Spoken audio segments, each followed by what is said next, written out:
Hello and welcome to another history tutoring video from me, the history tutor, and in this video I'm going to be tutoring you through how to answer an interpretation question for the AQA paper 1890 to 1945, and we're going to look at race and anti-Semitism. So in this video I'm going to talk you through how to answer questions 1, 2 and 3 for the AQA paper with some anti-Semitism interpretations. Now, I've already been through in detail how to answer this question, so this is a quick run through. So I suggest you recap your knowledge on anti-Semitism and the Holocaust by using my revision guide and my playlist of revision videos, and then we'll go to a quick quiz and answer a question. So here is our quick quiz, and in this case it is a crossword puzzle. So take a look at it in the revision guide or look at it here, pause me and try and find 10 words to do with anti-Semitism and race laws. Okay, so did you find some words? So here we are. We could have found anti-Semitism, we could find Aryan, ghetto, Holocaust, Kristallnacht, Nuremberg, Teuton, which is the brown-haired German, euthanasia, gypsy, and sterilisation. So if you don't know any of those keywords, you need to look in your revision guide and check your understanding of those words. So let's now look at the questions then. So how does interpretation B differ from interpretation A about anti-Semitism in Germany during the years 1933 to 39? Explain your answer on what it says in interpretation A and B. Then we're going to look at why might the authors of A and B have different interpretations about anti-Semitism in these years. In this case, it's using interpretation A, B and your knowledge of A and B to help you. So let's have a look at the sources and start having a bit of a plan, because we're going to answer question 1 first of all. So have a look at the two extracts here. What can you find in terms of differences within the extract? So you don't need to look at the provenance, the italics and bold, but you need to look at the main text and consider how they are different. So have a bit of a read through and a think about it now. So pause me, read through and work out your ideas. So you've got some ideas. So I've got the idea that interpretation A suggests that people were anti-Semitic before Hitler, and Hitler's Nazis developed that anti-Semitism a lot more with their propaganda and what they did. Whereas interpretation B, you might have the idea that not everyone was anti-Semitic. This person was against the actions of anti-Semitic behaviour. Perhaps this is reference to Kristallnacht's violence. So therefore, not everyone supported it. So we've got two different views here. So we've got to now try and describe those two different views. So moving on to how would we answer the question? So as I've spoken to you before in other videos, we want to not necessarily do a P paragraph, but we can say interpretation A has the view that, and use the important word whereas, and say whereas interpretation B has the view that, and then have a sentence that says how they are different. Now you can probably write this in about 5 sentences, because you might say interpretation A has the view that this is happening, and you might use the word this suggests. We don't want to write more than 5 sentences. We want to write this overall in 6 minutes, including our reading of the extracts. So let's give this a go. Start off with your first sentence. How would you summarise the view of interpretation A? Maybe 1 or 2 sentences. How would you summarise the view? Pause me now and give it a go. Okay, so I've said interpretation A has the view that many people in Germany were anti-Semitic before Hitler, but the propaganda of Hitler made it worse. So now I'm going to say whereas interpretation B. So pause me now and come up with your idea of interpretation B. Right, so I've said whereas interpretation B has the view that not everyone was anti-Semitic, as the child does not support the actions of the SS in the synagogue.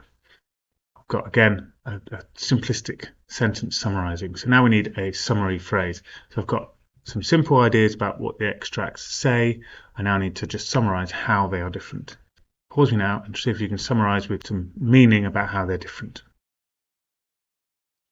So I've said, therefore, they are different as one view says people were anti-Semitic and the other view suggests that not everyone supported abuse towards the Jews. So I am confident that would get me maybe 3 to 4 marks. And as I've said in my other interpretation videos, we've got exam management to do here. I think you need to make sure you stick to 6 minutes and aim for 3 or 4 marks here. 75%, 3 marks out of 4 is a grade 9 if you carry on with 75% through the exam. Okay, let's look at question 2 now. So why might the author's interpretation of A and B have different interpretations about anti-Semitism in Germany during these years? So now we've got to think about the provenance, as we found out in our other tutoring video on this. So we've got to say interpretation A is different to B as, and give a reason, point, then give our evidence. For example, A is by or from this person, referencing the provenance. whereas B is from or by this person referencing provenance. We could reference dates as well if we wanted to. Then we explain why they are different. So let's have a look at the extracts now and remind ourselves of the provenance. So why do we think they're different? So pause me now, looking at the bold information, and just try and work out a reason why they're different.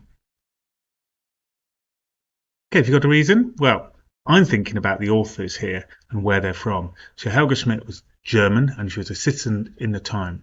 B's a little bit unclear, but the title says "My Friend the Enemy, an English Boy in Nazi Germany" suggests it's talking about a witness, a person who was in Germany during the time and was a witness to these events.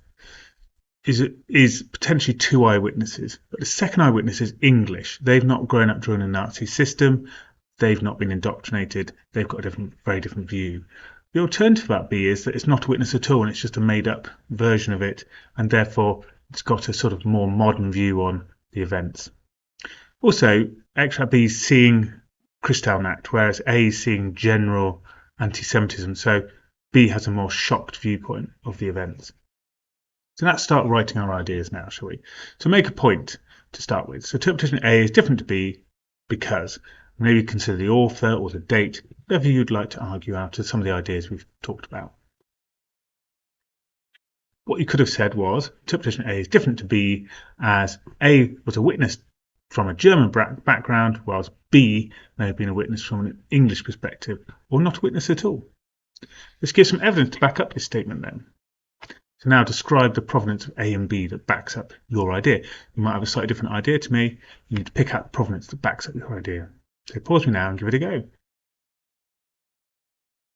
So I've said, for example, A is by a German citizen who lived there in the 1930s and witnessed the general behaviour of other Germans, whereas B is about an English child witness to Kristallnacht, and they are clearly shocked by it.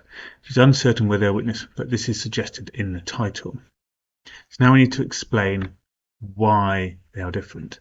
So again, look at your evidence you've given. You might reference date or person. Look at evidence you've given and explain why that's leading to a different viewpoint. Why are they seeing things differently? So pause me now and give it a go. So I've said, therefore, they are different because A had only seen general anti-Semitism as demonstrated by the title of the book, whereas the other had seen horrible and shocking behaviour during Kristallnacht. As an English boy, he had not been indoctrinated, so found it more shocking. Okay, so hopefully you've got a nice idea there and you've managed to complete an explanation there. Again, aiming to be timely within 6 minutes, aiming for 3 or 4 marks. Question 3, finally. Which interpretation gives the more convincing opinion about anti-Semitism in Germany during these years? So now, in this case, you have to use your knowledge. So let's remind ourselves of the success criteria. Each interpretation needs its own Peel paragraph. Pick out the main message for your evidence and explain whether it's convincing or not with your knowledge.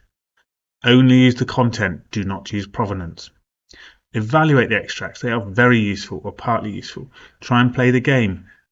Talk about one of them being very useful, one of them being partly useful. The one you're saying is very useful has lots of positive knowledge. The one that's partly useful have a bit of positive knowledge, a bit of negative knowledge, and then your conclusion is clear. Give it a go now, and then I'll show you an example to help you assess your work. So pause me now and see if you can write an explanation. If you're a bit stuck, then do have a look at my Golden Age interpretation video on how to answer this. Here's what I've said about interpretation A. I've said it's very convincing about Nazi anti-Semitism because it suggests people became more anti-Semitic. For example, interpretation A says that people had always been anti-Semitic, but they made it worse by Hitler's actions.